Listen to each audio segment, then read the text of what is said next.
ரிட்டையர்டான military officer வந்து ஒரு டாக்டரை போய் பார்த்து தன்னுடைய ரிப்போர்ட்டை கொடுத்துருக்காரு.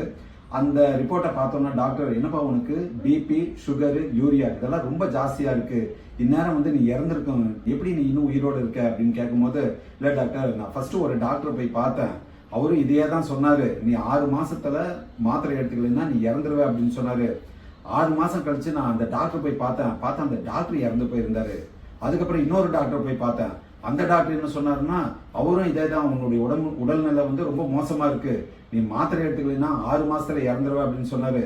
அதே 6 மாசத்துக்கு அப்புறம் அவரை போய் பார்த்தா அவரும் இறந்துட்டாரு. இப்ப நான் உங்ககிட்ட வந்திருக்கேன் டாக்டர், நீங்க என்ன சொல்றீங்க அப்படின்னு சொல்லி கேட்டாரு.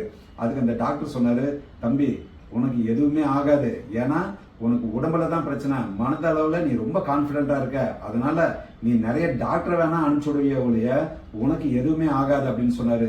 ஸோ அதே தாங்க, நம்ம லைஃப்ல நம்மளுக்கு என்ன பிரச்சனை, என்ன ஒரு விஷயம் நடந்தாலும் சரி, நம்ம கான்பிடண்டா இருந்தா நம்மளுக்கு எதுவுமே நடக்காது. ஸோ எல்லாருமே கான்பிடண்டா இருக்கும், லைஃப்ல சக்சஸ் ஆகும்.